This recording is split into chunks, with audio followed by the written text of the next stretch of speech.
Mestre.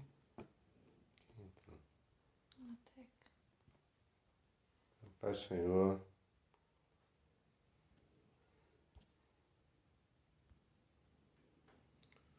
nós convidamos algumas pessoas aqui, né, para entrar e a gente vai aguardar alguns minutos, tá? Pelo menos uns 2, 3 minutos aí a gente já dá início ao nosso momento aqui de reflexão da Palavra do Senhor, amém?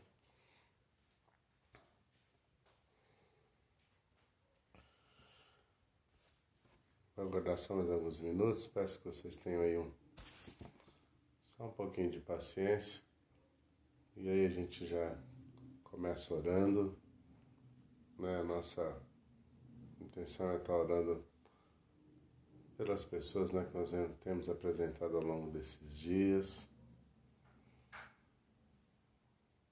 Então, aguardem só uns minutinhos para a gente já dar início, amém?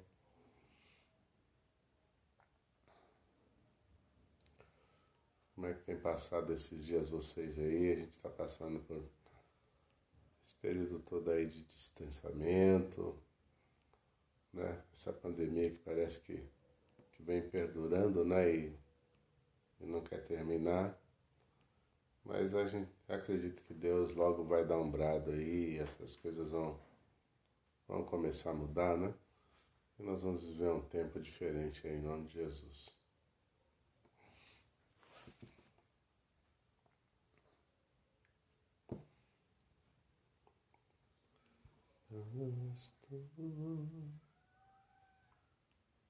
Vamos aguardar mais uns 2 minutos, tá, gente?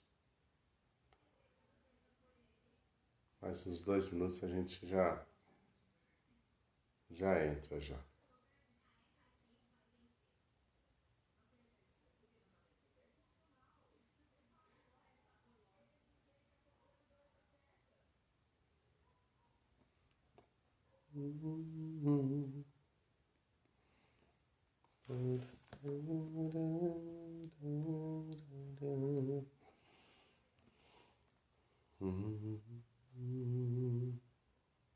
Irmãos, quero orar com vocês. Pai Senhor aí pro pessoal que chegou aí agora, né? O Tom aí. Nós vamos orar. Eu quero que orem, né? Junto aí mais uma vez. Vamos continuar orando pela Tati. Graças a Deus, Deus tem cuidado, né? Tudo indica que logo ela vem para casa. Mas tem o pastor Paulo também, que nós vamos estar apresentando ele agora nessa oração. E eu quero que você apresente realmente todas as pessoas, né? Esse é um tempo muito, muito difícil. Não sei se você acompanha o jornal na sua casa, mas a gente acompanha algumas notícias aí. Não dá para ficar toda hora assistindo jornal, porque acaba que se fala só de um assunto, né? Que é especificamente a pandemia. Mas a verdade é que o tempo que nós estamos vivendo é um tempo muito difícil, muito ruim. Então eu peço a você que ore neste momento. Nós vamos apresentar as pessoas que estão perto, os que estão longe, apresentar o nosso país, apresentar o mundo, na verdade, porque esse aumento, né, dos casos e não é uma coisa exclusiva do Brasil, mas está acontecendo no mundo inteiro, então é importante que a igreja permaneça em oração, amém? Senhor, nós te agradecemos, Pai, por estarmos na Tua presença mais uma vez. É mais uma quarta-feira que o Senhor nos dá para estarmos aqui reunidos. Pedimos que através do Teu Espírito Santo, Senhor, venha falar conosco, venha nos abençoar com a Tua palavra, com aquilo que o Senhor tem preparado para as nossas vidas. Mas também queremos orar, Pai, porque nesse período em que nós estamos passando, há muita tristeza envolvida no meio de tudo isso que está acontecendo, muita gente doente, muitas mortes acontecendo, muitos que não morreram, mas estão aí convivendo com sequelas muito sérias no corpo. E além de tudo isso, tem as questões de convivência, da falta de compreensão e de entendimento para uma vida harmoniosa dentro do lar. Tem, Pai querido, aí as questões também de ordem financeira, econômica. É um momento, Pai querido, de um caos estabelecido sobre a sociedade, e isso acaba afetando a todos, em todos os sentidos, em todos os aspectos da vida. Mas nós estamos aqui como Tua igreja, como Teus filhos, e oramos, Pai, para que realmente a Tua manifestação de poder, de graça, de misericórdia, Pai querido, ela seja realmente o condutor das mudanças que nós precisamos realmente viver nesses dias, porque é um tempo realmente difícil, é um tempo realmente de muitas percas, de muita dor, de sofrimento acentuado, mas a Tua palavra diz, Pai querido, uns confiam em carros, outros em cavalos, mas nós faremos menção do nome do Senhor. Então a nossa fé, ela está focada em Ti. Pedimos realmente o Teu milagre, Pai. Temos estado dentro de um propósito nesse horário de oração por muitas pessoas. Tem a Tati, tem Pastor Paulo, que nós estamos orando nesses dias, tem o pai do Vitor, tem, Pai querido, das pessoas que temos representado lá no grupo de intercessão. Enfim, Pai querido, muita coisa ruim tem acontecido, mas nós cremos em Ti, Pai. Que Teu Espírito Santo, Pai querido, Ele venha se manifestar, e que nós, enquanto igreja, sejamos um canal de bênção do Senhor para a mudança das coisas. E por isso nós Te louvamos no nome de Jesus. Amém, irmãos? Eu quero compartilhar com vocês uma palavra. Eu peço desculpas, eu gostaria de sair. De certa forma, nós vamos sair um pouco do tema e não ao mesmo tempo. Né? Não quero falar especificamente de nada escatológico hoje, mas eu quero compartilhar uma palavra com vocês. São dias realmente que nos preocupa pelo fato de que, mesmo com todos esses acontecimentos, com sinais tão claros que mostram, né, a proximidade da vinda de Jesus, que mostram a necessidade de nós nos colocarmos realmente diante do Senhor e ter uma vida séria diante dele. Ainda assim, nós vemos muitas pessoas dispersas, muita gente vivendo de forma, no que diz respeito às questões espirituais e aos sinais da vinda de Jesus Cristo, muita gente vivendo de forma muito alienada. Na verdade, vemos se cumprir nos nossos dias o que a Bíblia diz, que exatamente no momento da vinda de Jesus Cristo vão acontecer como nos dias de Noé, os dias que antecederam, né, o momento do dilúvio, onde as pessoas estavam vivendo de forma deliberada e não deram, né, a devida importância para o que estava de fato acontecendo. Imagine você que, por exemplo, quando Deus dá uma ordem para Noé, para ele construir a arca, e ele leva mais de 100 anos para concluir a obra, porque era realmente um tempo completamente diferente do qual estamos habituados, e você imagine o trabalho que deu cortar toda aquela madeira e prepará-la toda para fazer um barco, e tudo aquilo era feito na base do machado, né? E, e com certeza ele não construiu a arca sozinho, mas a Bíblia diz assim que quando tudo é concluído e que Deus vai mandar o dilúvio, só quem entra dentro da arca é a família de Noé, deixando bastante claro que as pessoas, embora tivessem até provavelmente trabalhado com Noé e ajudado ele, talvez até recebido para poder estar trabalhando com ele, ninguém deu crédito àquilo e todo mundo achou toda aquela profecia ou o fato de que algo tão terrível fosse acontecer. Talvez devem ter pensado que era um delírio de Noé, era alguma coisa, né, que de fato não aconteceria, mas aconteceu. E a Bíblia diz que a vinda do Filho do Homem, um dos sinais da vinda é exatamente o mesmo.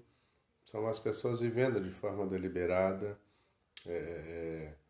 e, e não dando a devida importância.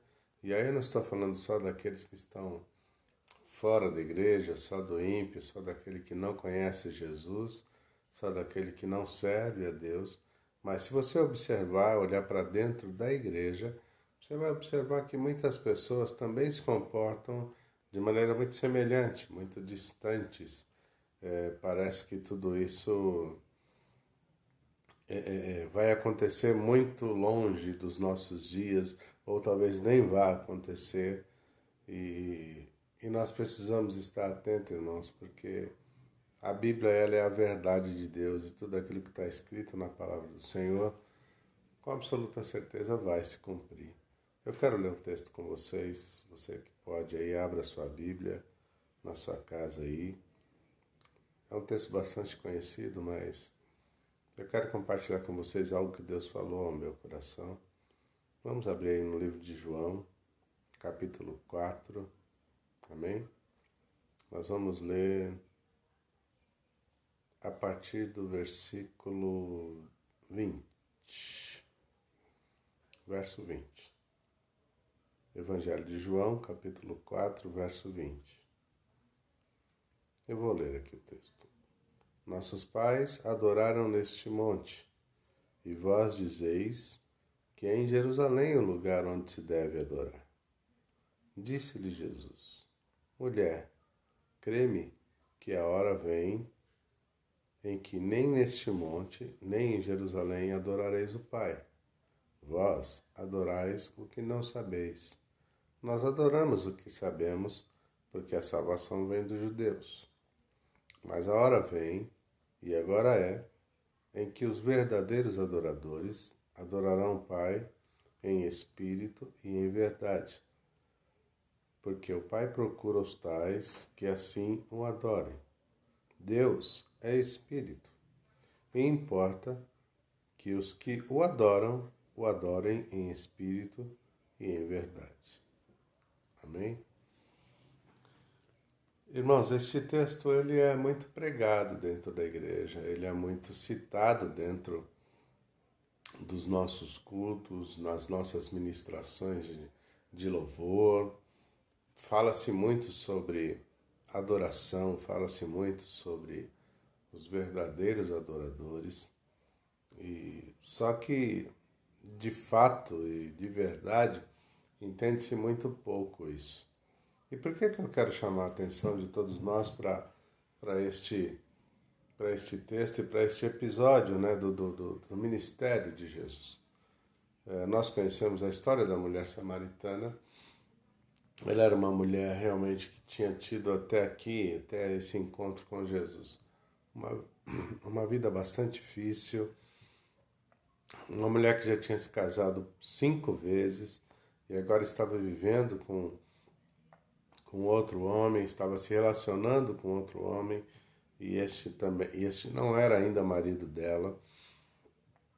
Mas era uma mulher que, se você for pegar o histórico, principalmente para a época em que ela viveu, que era uma época dura, uma época difícil, uma época onde as mulheres tinham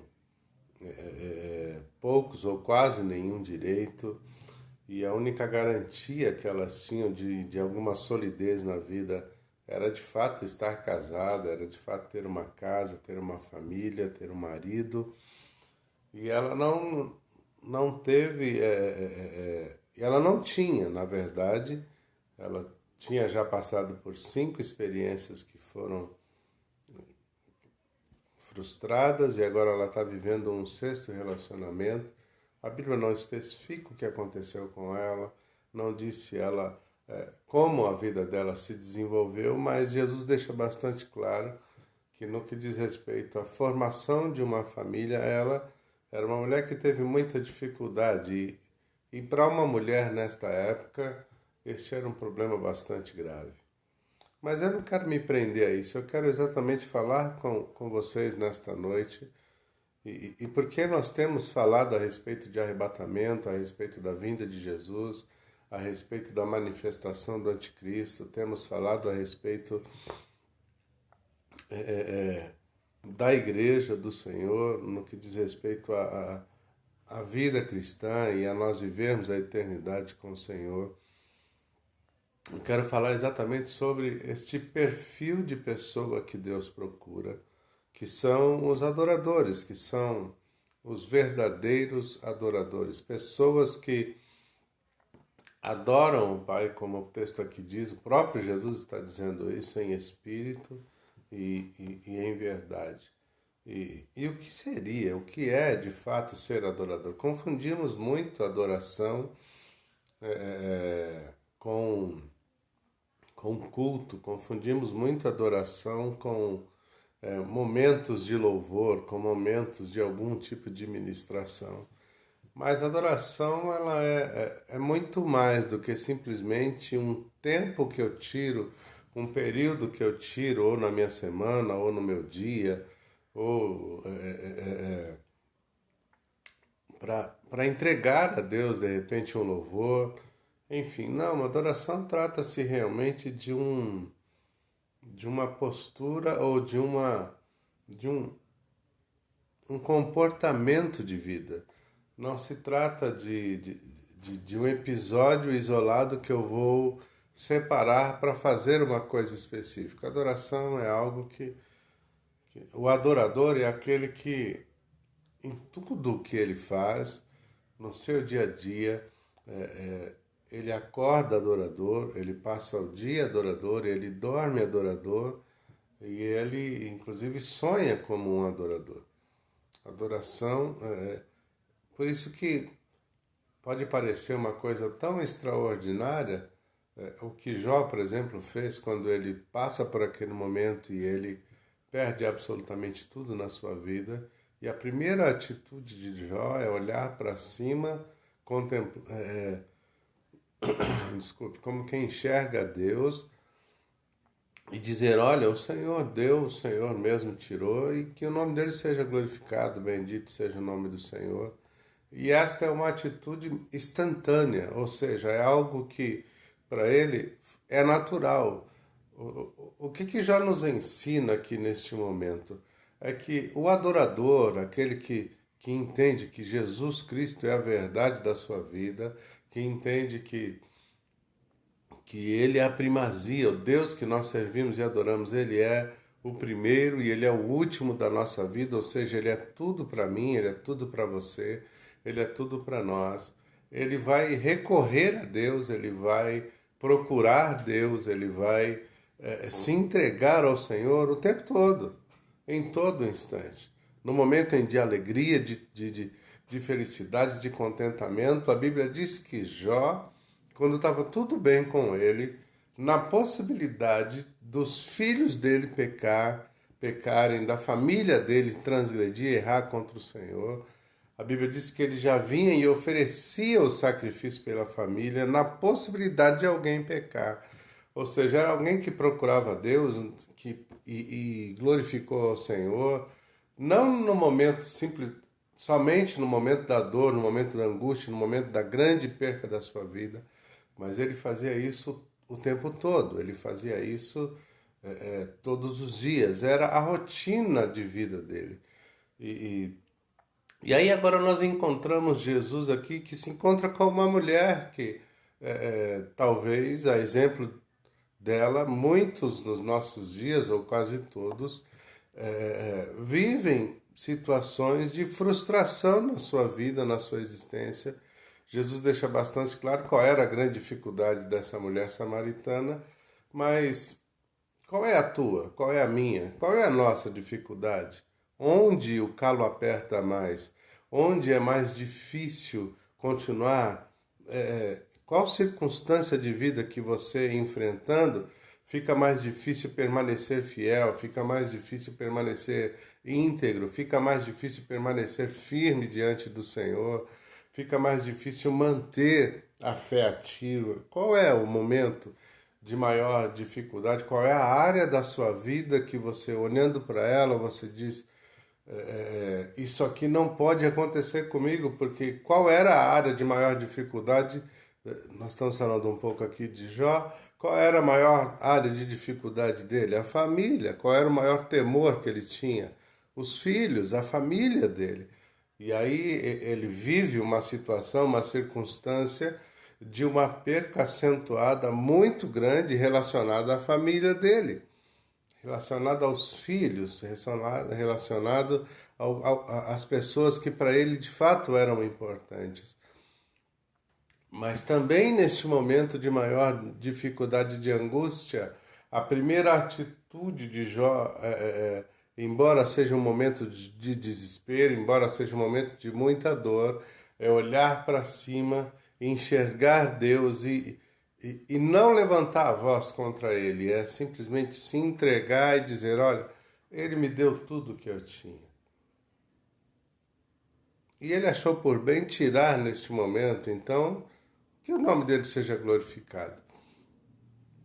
E eu quero chamar a tua atenção para isso nesta noite. A Bíblia diz que essa mulher começa a indagar Jesus e a pergunta dela é: olha, nós aqui, os samaritanos, nos foi ensinado que devemos adorar ao Senhor nesse monte, no monte. Vocês dizem que não, a adoração precisa acontecer lá no templo, lá em Jerusalém. Jesus olha para aquela mulher e diz assim: olha, eu gostaria que você entendesse algo, e aí Jesus vai ensinar algo muito importante aqui para mim e para você. Vai chegar um tempo, e já é este o momento, em que não importa o lugar. Não se trata de um lugar físico, não se trata de um lugar natural. Não faz diferença se é aqui nesse monte, se é lá em Jerusalém no templo. Não, o momento é este, o momento é que o Pai está procurando os verdadeiros, que vão adorar, seja no templo, seja no monte, seja em qualquer outro lugar. O lugar físico, ele é o menos importante, e o importante é: o Pai procura homens e mulheres, procura verdadeiros adoradores. Procura pessoas que, no que diz respeito a uma vida cristã, no que diz respeito à entrega diante do Senhor, que vão fazer isso em espírito e portanto, farão isso também em verdade. Por quê? E por que em espírito? Do que Jesus estava de fato falando aqui para esta mulher. Olha, vai chegar um tempo, mulher, em que eu vou ser retirado, o Espírito Santo será enviado, aquele que crê será cheio da unção, do mover, da presença desse Espírito dentro de si. E aí, para esta pessoa, para este homem, para esta mulher, que foi transformado por Deus, que foi totalmente renovado por Ele, que nasce de novo a partir daquele momento, não importa o lugar. Pessoas que não precisam estar condicionadas a um templo, que não precisam estar condicionadas a um monte, que não precisam estar condicionadas a um endereço. Essas pessoas vão adorar a Deus em espírito e em verdade. Essas pessoas conseguirão, serão capazes de ter uma entrega diante dele tão sincera, tão verdadeira, que ela vai transpor esta barreira de lugar, transpor esta barreira de se colocar diante de Deus como um adorador, como alguém que o louva, como alguém que o glorifica, como alguém que o engrandece. E ela não precisa de um lugar físico para isso. Por quê? Porque tudo que ela vai fazer a partir deste momento não é para que alguém veja, não é para que o vizinho saiba, não é para que o pastor perceba, não é para que o amigo veja, não é para que alguém sinta. Ela fará isso porque o objetivo maior desta pessoa, deste homem e desta mulher, é primeiro olhar para Deus, enxergar Deus, chamar a sua atenção e, portanto, entregar para Ele aquilo que Ele tem de mais precioso. E o que nós temos de mais precioso? A nossa vida. O homem e a mulher que somos. O ser propriamente dito. E não existe como nós vivermos esta realidade de adoração e conseguirmos ter com Deus essa experiência do verdadeiro adorador. E por que Deus procura? Porque mesmo hoje, olhando para dentro da igreja, mesmo olhando hoje para dentro dos templos, que em vários lugares eles estão lotados, eles estão abarrotados, evidentemente com exceção desse tempo que nós estamos vivendo, mas não se trata apenas de ter um lugar com um número grande de pessoas. Deus está procurando aquele homem, aquela mulher que, no que diz respeito à sua vida, ele fez algo que Deus espera de mim, espera de nós. E o que Deus espera de mim, espera de nós? Ele espera tudo. Ele quer absolutamente tudo. Ele quer o Cláudio 100%. Ele quer você 100%. Ele quer todo homem, toda mulher que olha para Jesus e diz: Tu és o Salvador da minha vida. Ele nos quer completamente. Ele nos quer 100%.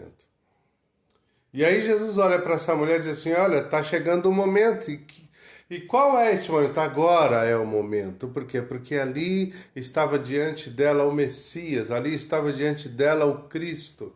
Ali estava diante dela o Salvador do mundo, e ele estava dizendo para ela: chegou o momento, eu estou aqui diante de você, eu estou aqui para o homem, eu estou aqui para a humanidade, e este é o momento em que o Pai agora vai procurar, e ele procura homens e mulheres que sejam capazes de ter diante de Deus uma entrega completa, uma entrega de 100%. Sem nenhuma reserva, sem nenhuma reivindicação a fazer. É aquele homem, é aquela mulher que olha para Cristo, que olha para o Evangelho e ele diz: eu quero este Jesus, eu quero esta vida, eu quero esta realidade para mim. São aquelas pessoas que se entregam a Deus de maneira tão plena que ele simplesmente não vem até Cristo, ele não vem até o Senhor, ele não vem até Deus através da sua palavra, porque ele está esperando receber uma bênção, porque ele está esperando receber uma cura, porque ele não está esperando viver, especificamente falando, uma grande promoção de trabalho. Não, ele não vem para condicionar Deus. Olha, eu te servirei se o Senhor fizer assim, assim, assim, assim. Não. São homens e mulheres que se entregaram e aceitaram a proposta de Jesus, que inclusive ele fez a um dos mestres da lei, na época em que ele exercia o seu ministério aqui. Ele olhou para Nicodemos e disse assim para ele: Nicodemos, você já entendeu, você já conhece a Bíblia, você já conhece a lei, você já conhece os mandamentos, você já sabe o que tem que ser feito, mas falta-te uma coisa. Falta o quê? Falta se entregar, falta dizer: eu quero esta vida. Eu quero esta realidade para mim. Eu aceito viver isso que o Senhor está me propondo. Eu aceito morrer. Eu aceito renunciar a mim mesmo. Eu aceito renunciar os meus pensamentos, as minhas convicções. Eu aceito renunciar às minhas verdades. eu aceito renunciar quem eu sou para viver esta nova vida, para ser este outro homem, para ser esta outra mulher, para ser este outro ser humano que o Senhor quer que eu seja, porque eu quero viver uma outra realidade. Eu quero experimentar esta vida nova. Eu quero viver esta vida nova. Os nossos dias são dias muito perigosos.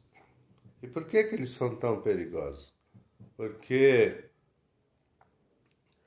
tudo que nós olhamos à nossa volta enche os olhos. E nós, na nossa carne, no nosso corpo físico, temos desejos, temos vontades, temos sonhos, temos ansiedades. E por que que eu preciso entender a grande realidade do novo nascimento, da vida nova em Jesus Cristo? Porque se eu continuar dentro da igreja, dentro da casa do Senhor, com os velhos hábitos, com os velhos pensamentos, com as antigas vontades que eu tinha, eu vou viver este conflito o tempo todo. E eu vou passar a minha vida dentro da igreja frustrado, olhando do lado. E principalmente olhando para o lado de fora da igreja, olhando para o ímpio e observando a prosperidade dele, observando aquilo que, humanamente falando, parece que está dando certo. E a única maneira de nós conseguirmos viver o Evangelho e de nós compreendermos a obra de Jesus Cristo e de repente o céu ser o grande sonho da minha vida é eu olhar para dentro. Eu preciso mergulhar no Evangelho e eu preciso me aprofundar dentro dele. Precisa acontecer conosco algo muito sério. É nos aprofundarmos, nós precisamos de fato mergulharmos naquilo que deve ser hoje o direcionador da nossa vida, o Evangelho. A Bíblia fala de uma visão que Ezequiel teve, onde ele está diante do rio, onde ele está diante do trono do Senhor, e o trono do Senhor... E do trono do Senhor nasce um rio, e a Bíblia diz que aquele rio era um rio de águas vivas. E na visão de Ezequiel, vem lá o anjo do Senhor e com uma tenaz ele mede uma distância para que ele entre dentro das águas. E a Bíblia diz que este rio que nasce no trono do Senhor, dentro da visão de Ezequiel, esse rio ele ia passando, e por onde esse rio passava, ele ia gerando vida. Tudo que estava morto no caminho das águas daquele rio recebia vida. Mas a ordem de Deus para o profeta foi: entra nas águas, entra nas águas. E à medida que ele foi entrando, ele foi se aprofundando, chega um momento onde ele já não consegue mais andar, ele tem que nadar, mas a coisa importante aqui para se entender é que ele já estava completamente envolvido pelas águas. E o texto deixa bastante claro que por onde o rio passava, ele gerava vida, tudo se transformava. Mas é interessante que o rio ele gerava vida nas árvores, ele gerava vida no solo, ele gerava vida em todos os lugares, e por aqueles lugares o rio passava.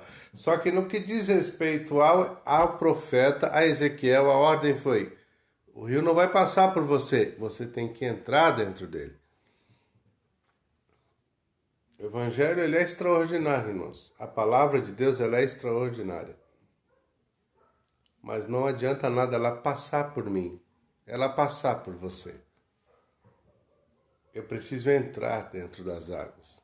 A palavra do Senhor, ela é fascinante. E a Bíblia diz que ela é fonte de vida, ela é viva e ela é eficaz. A palavra do Senhor é o que fez vir à existência, é o que gerou tudo isso que nós conhecemos, tudo isso que nós observamos. Inclusive eu e você. Mas a palavra de Deus, ela não pode fazer parte da minha vida como uma coisa de passagem.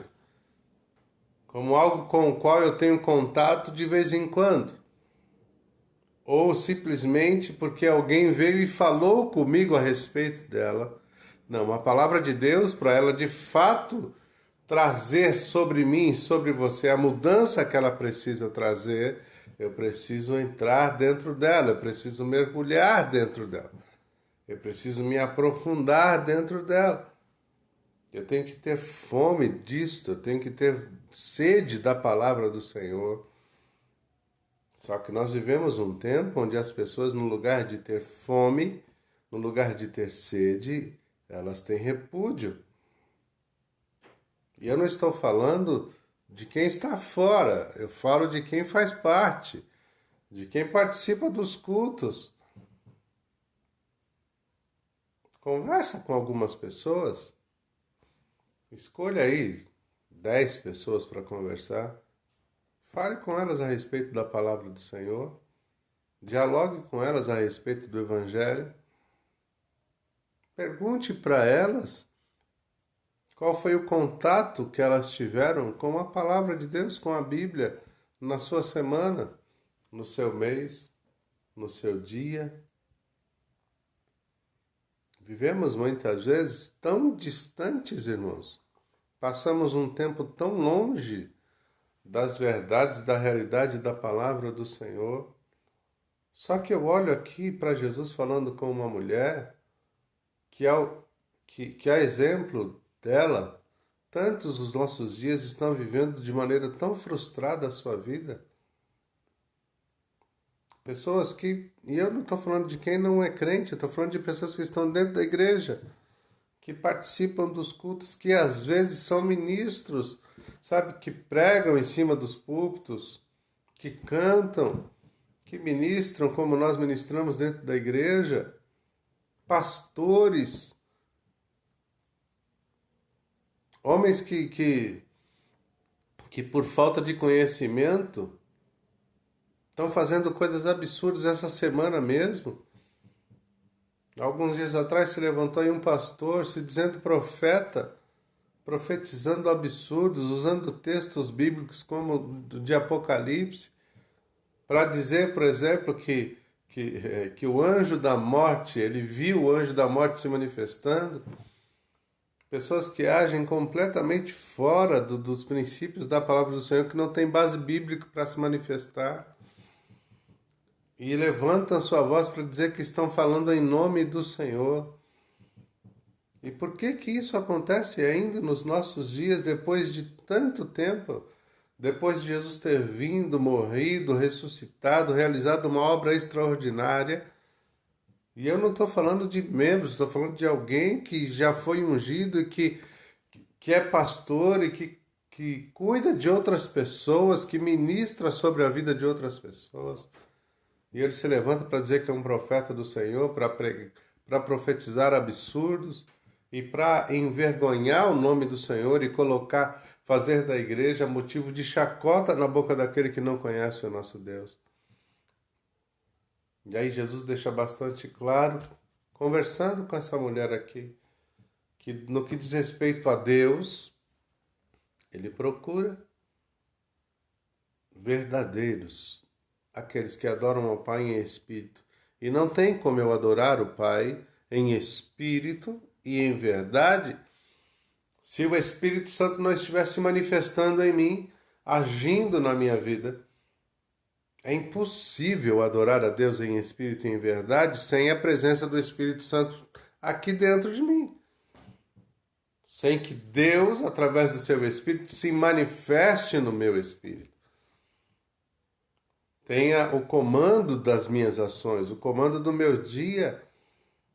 Como alguém pode se intitular verdadeiro adorador se ele não sente falta de Deus?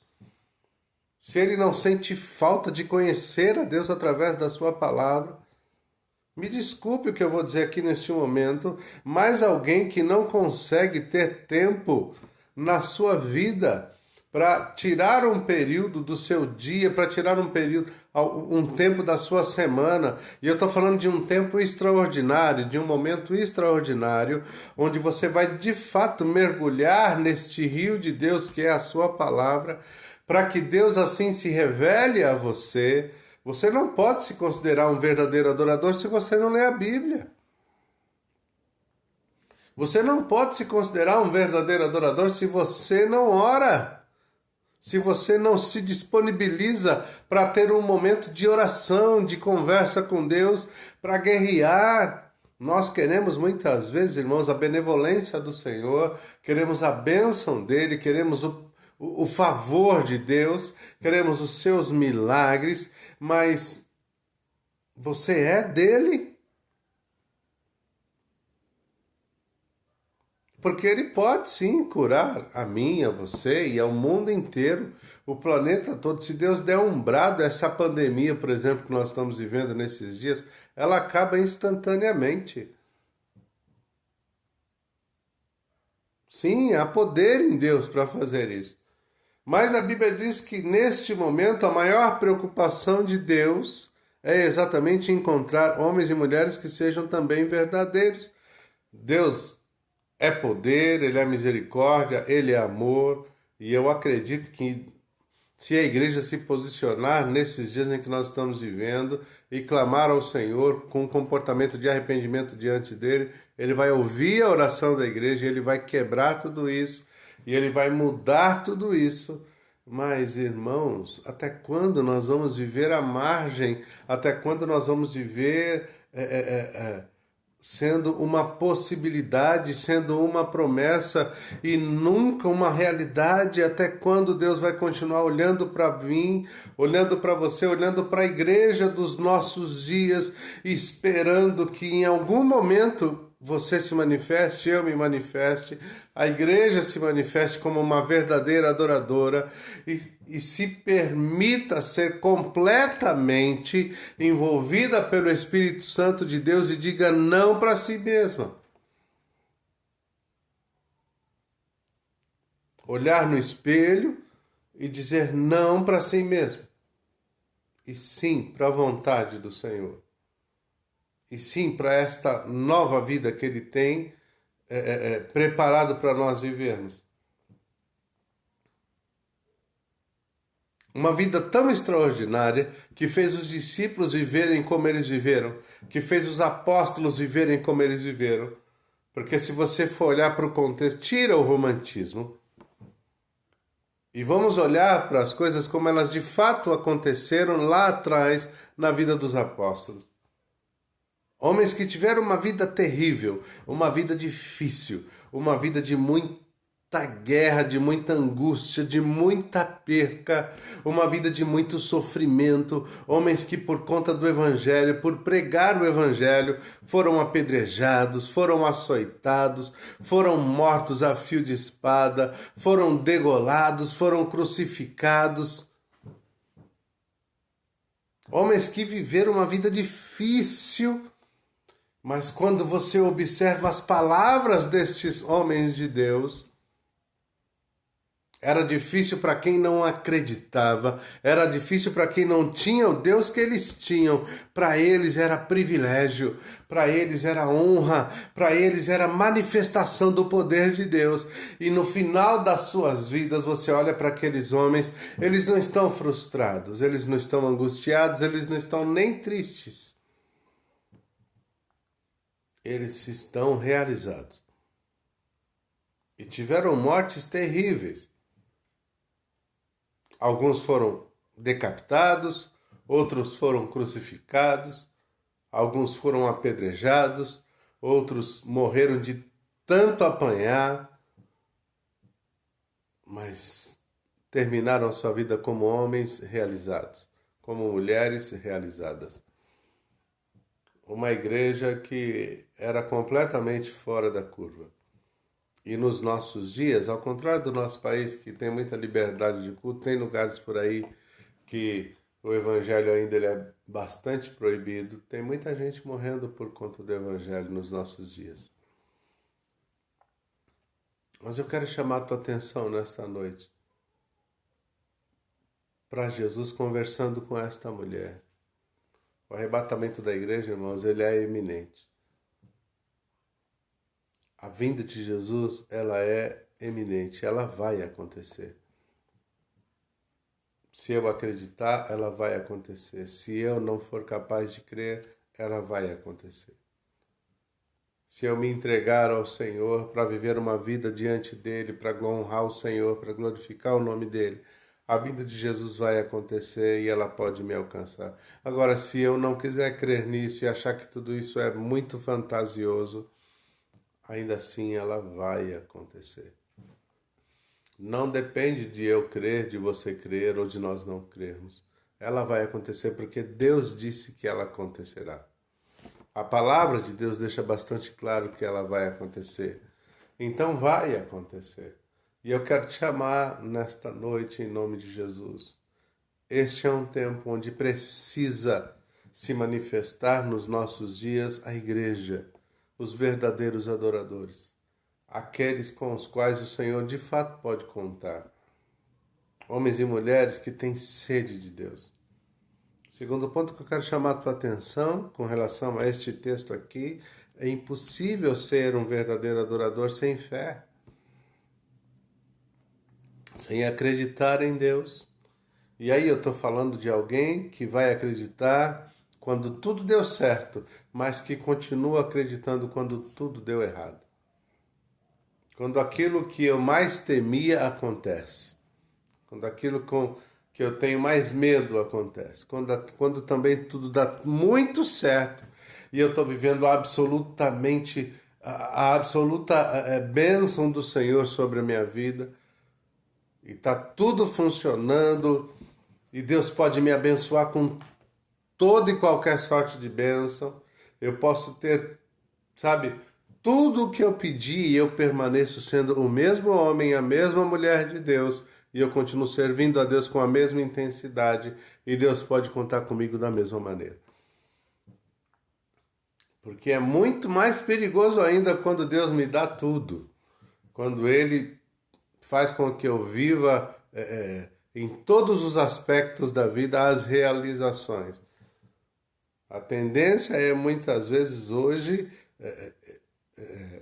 nós nos envolvermos com o sistema e ele absorver toda a nossa energia, absorver todo o nosso tempo, absorver e nos deixar esgotados.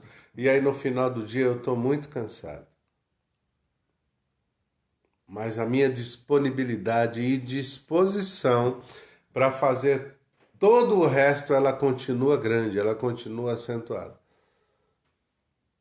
Mas no que diz respeito à obra do Senhor, a não perder as oportunidades de pregar o Evangelho, de servir a Deus, de honrá-lo com o meu comportamento, nisso eu estou falhando, nisso eu sou negligente.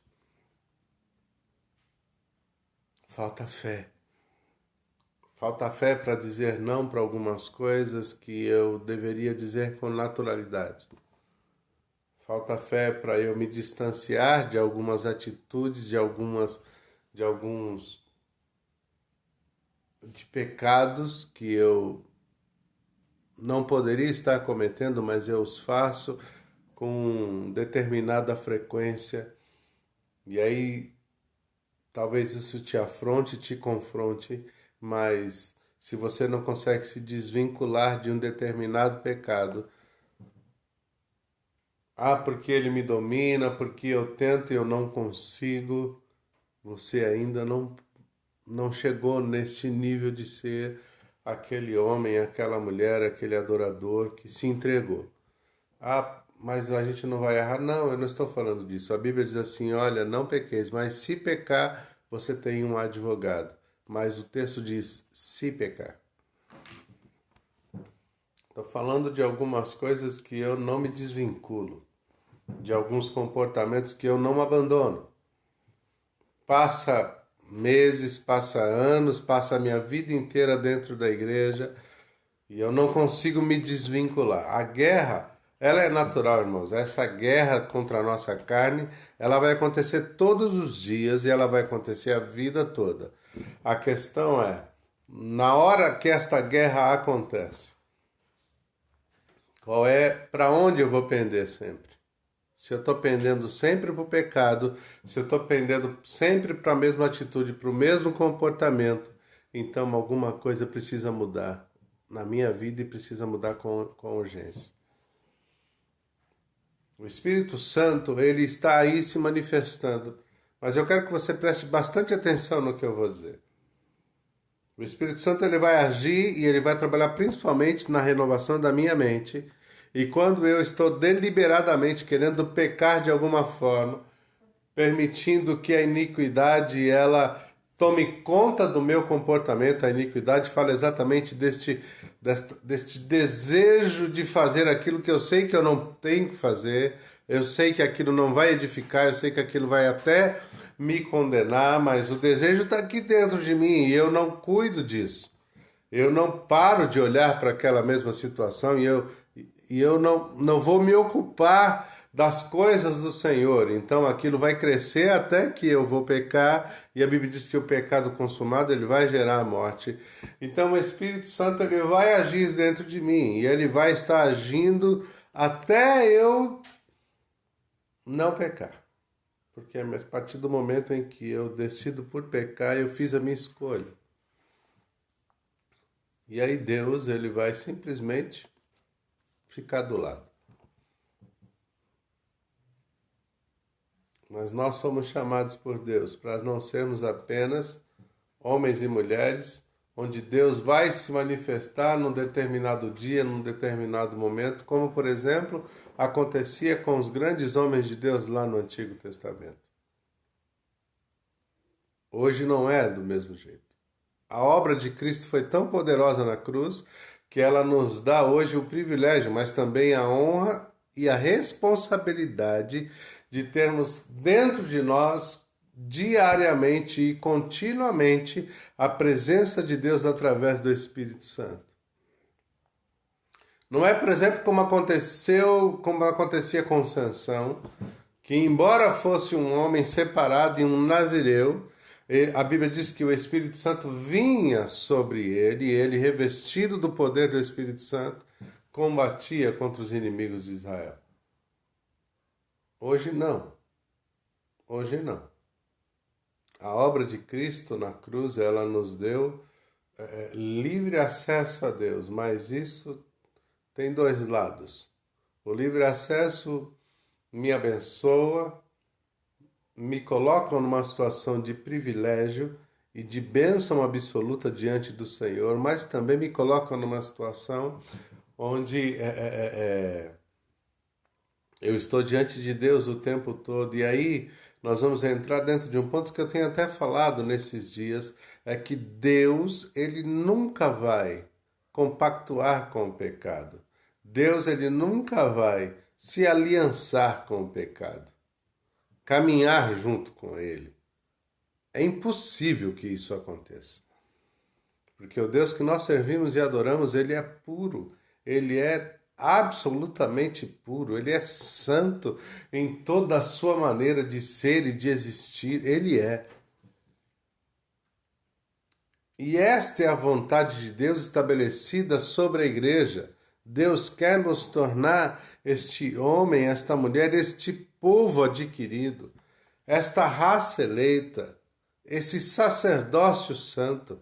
A Bíblia diz que ele nos chamou para isso, para sermos realmente um povo adquirido, para ser sacerdócio real, para ser realmente um povo exclusivo, alguém que o Espírito Santo se manifesta dentro dele, dentro dela, transformando tudo, a começar pela renovação e a transformação da mente.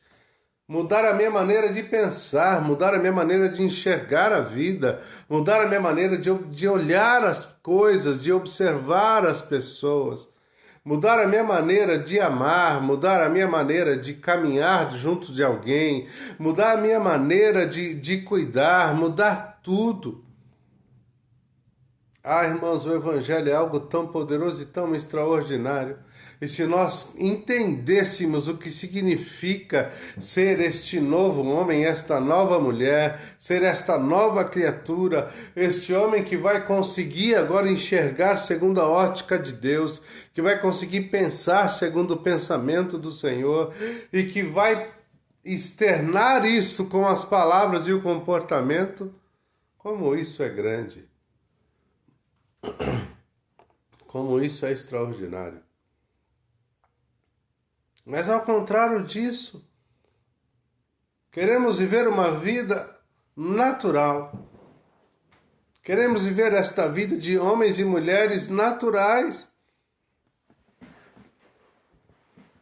O problema é que este pacote de vida natural, que muitas vezes nós o queremos, esse pacote, junto com ele vem a frustração, vem a angústia, vem a tristeza, vem a decepção. Enquanto que da parte de Deus, Deus tem para mim e para você outra vida, outra realidade. E que mesmo no meio do sofrimento, mesmo no meio da dor, ainda assim é uma vida extraordinária. Ainda assim é uma vida muito acima da média. Ainda assim é uma vida muito poderosa. Porque este homem, esta mulher que se entrega e que quer viver, e a Bíblia diz, olha, o Pai procura estes homens, procura estas pessoas, os verdadeiros adoradores, aqueles que vão adorar a Deus intensamente, aqueles que vão... Eles cantam porque são adoradores, eles dançam porque são adoradores, eles se alimentam porque são adoradores, eles não vão adorar, eles fazem porque são. Não está condicionado a um momento, não está condicionado a um episódio, não está condicionado a um culto, não está condicionado a uma reunião. Eu não canto, eu não louvo a Deus, porque agora eu vou adorar o Senhor. Eu faço isso porque eu sou adorador. E por ser adorador, comendo um prato de arroz e feijão, eu estou adorando a Deus, porque eu sou grato àquilo que Ele me deu.